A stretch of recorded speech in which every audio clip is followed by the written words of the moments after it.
All Okay. set? Yep. All right, come on in, guys.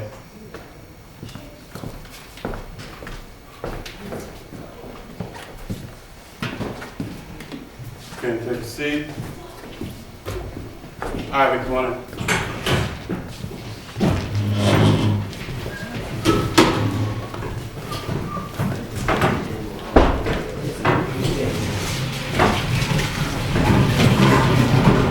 Alright, guys, I know some of you watched the video from yesterday, so you have a general idea of what we're talking about. We're talking about civil rights. We're talking about major players in civil rights, like Lyndon Baines Johnson, who happened to be the president when a lot of our civil rights were enacted. Martin Luther King, which you all should know. And also we're going to be talking about like JFK and different type of people who were major power players in order for us to have civil rights. Just like I told you the other day, a lot of the benefits that you have, you don't really know why you have them. You just take them for granted. I pointed out that Avi and Curtis and Roger and Xavier, everybody that's of darker skin complexion than Dion, didn't have some of the same rights that we have today if you go back 40, 50 years. So what I'm going to try and do today is, number one, my objective is get you to understand the struggle for equality. What you have today just didn't come by nature. Just didn't happen by an accident, okay? What a lot of the major minority leaders did in order for you to have this today. We're going to work on the four-corner game. So our do it now is going to be, we're going to read a scenario. Scenario is going to make this realistic to you. It's going to make it where you guys can relate. And I'll hand out that scenario in a minute. Then we have four corners, and a lot of you guys have played this with me before, and we went over it yesterday. And I'll go back over the rules. We're going to get you to kind of brainstorm and come up with ideas and come up with your own thoughts and be able to defend those thoughts and why you feel the way you do. We're going to read the second scenario. And from that, our last segment is you guys are going to come up with a Venn diagram. It's on the very bottom of your handouts. So it's relatively simple. So what I'm going to do now is hand out your scenario. And I'll read it aloud as you guys read your seats. And I just want you to kind of just don't say anything. Just, kind of start thinking about, what would I do if I was in this situation? What would I do if I had this particular problem?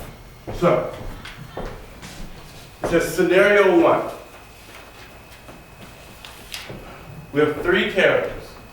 Okay? Two students are talking quietly, but seriously, to each other.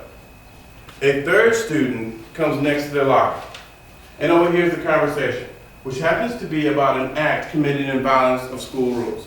So it could be whatever you want it to be. It could be bringing a weapon to school, anything that you think would be automatic this person's out of here. Okay?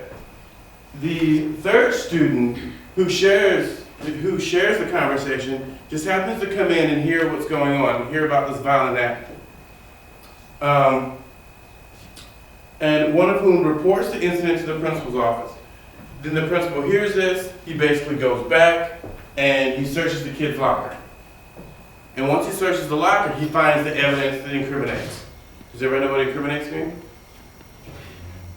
Like that's puts the nail in the coffin. Like if, say, Curtis, you went out and we think you spray painted some walls, and we go in your locker and we find a bottle of spray paint that just happens to match the spray paint that's on the walls, and that's incriminating, right? That links you to the crime. Mm-hmm.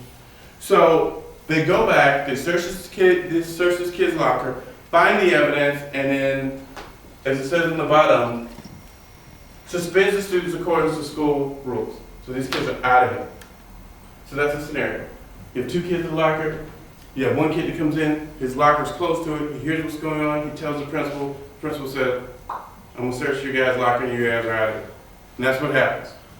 So, that is a scenario. So take a second or two to think about, like, what would you do?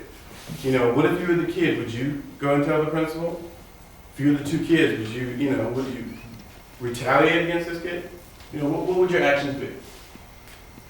As we go over the four questions, so right under that, you'll see four questions. The first two students, do they have a right to privacy? The third student has a right to freedom of speech. Those are the questions we're going to ask you for your four corners game. You guys have played it yesterday. Four corners, who can tell me some of the rules of four corners, how we play? What's one of the things we do or don't do? Yes, Haley. Is it when everyone gets in cars and the person in the middle picks one?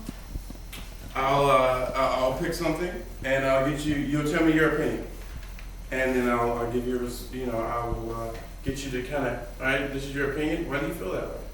So, still, that's one of the rules. Once I say make a statement, you go to a corner of the room. Yes, yeah. No swearing. It's great, because we don't want a lot of profanity. I want you guys to be able to express yourself and not get into a habit of, slang or curse words. So,